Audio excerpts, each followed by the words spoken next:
All right, time for another tennis shoe testimonial. It's been a while since I did one of these. But whenever I'm on my run and I'm thinking and digesting and maybe praying a little bit, I almost start to cry. I know it's about time to do one of these. It's hot today. Probably gonna freaking pass out. But anyway, so I was thinking about this concept of being born again, and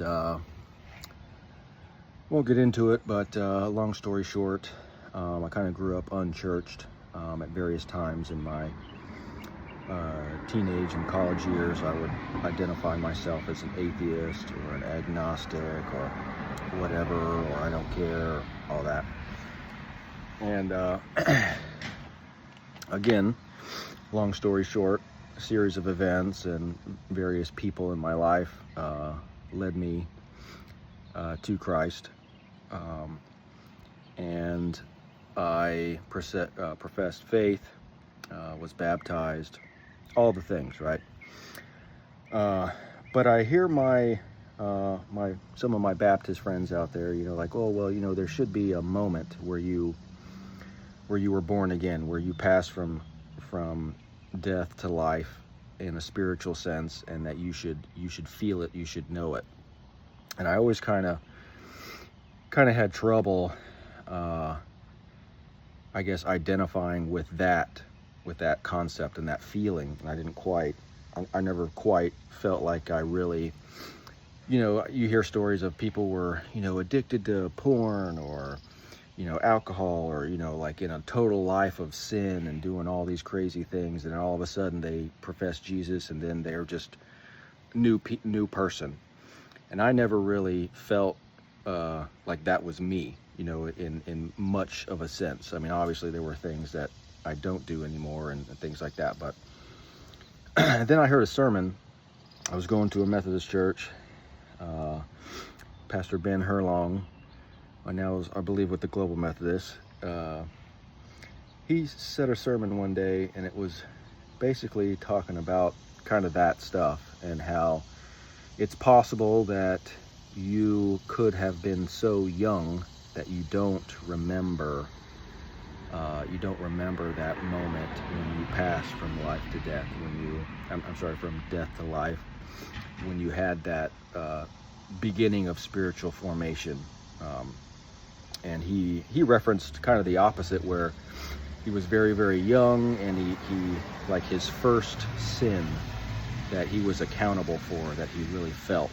And that was just an interesting perspective. But anyway, and then so I'm almost 40 now, and I'm still walking the path. I'm still learning, and I'm kind of applying lessons and perspective, right, that you have now throughout your whole life. And there's this memory that I remember, and I was probably in memory that I remember. That's awesome. I was probably in first or second grade, and I remember like a concept of God, like, okay, there's this big sky person who made everything and is all powerful and omniscient, and it's just the normal. And funny side note, I remember my concept of heaven was like kind of like a misty, cloudy place, and that there was a series of garages that would all open and would roll out like every Power Wheel ever made for me to enjoy and play with. And that was my concept of heaven at that time. But anyway, my brother, of all people, shout out to my brother, for whatever reason, he was messing around with the Bible, and he, memories are a little cloudy, but essentially he called my attention and opened up the Bible and said, hey, here are the 10 commandments, these things called 10 commandments, and these are the things. And I think I've heard the term before, but never really knew what they were, or thought about them. And he listed out the 10 commandments in the Old Testament. And all of a sudden, I felt a conviction, like a lot of those things on the list I was doing on a regular basis. And for whatever reason, the thing that sticks out to me was saying GD, right? Like, GD this or GD that, or, whatever.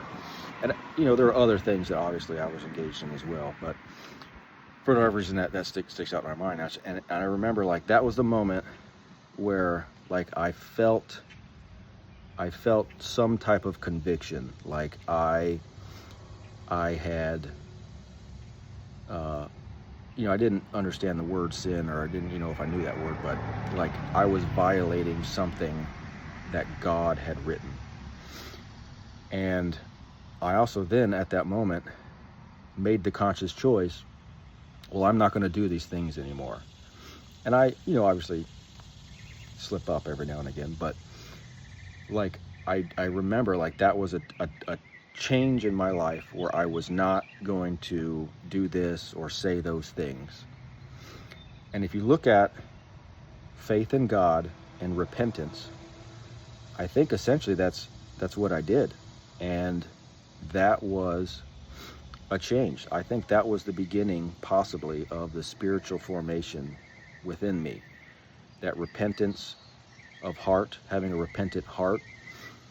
And then at that point, everything changed. And even I consciously walked away because I let my brain, I let society, I let other people lead me astray. Or, things went undeveloped for many years for me. I feel that at that, God never left me. At that point, when I understood the 10 Commandments that my brother showed me, I became a sheep in the Good Shepherd's flock. And he, God, did not leave me. And he did not allow me to go stray on my own forever. Always calling me back. Even today, if I struggle with unbelief or doubts or whatever, sin that creeps up, how I walk away, he never leaves me there, and he always brings me back. So I hope that maybe jostles something in you. That even, once you've made the choice to be born again, once you've made the choice to be a shepherd in the Good Shepherd's, to be a sheep in the Good Shepherd's flock, that the Good Shepherd, Christ, he will not leave you. He will go after you, the one that strays, and rejoice when he collects him and brings him back to the flock. So have a blessed day. Hope you guys are doing great. Love you. Take care. Bye.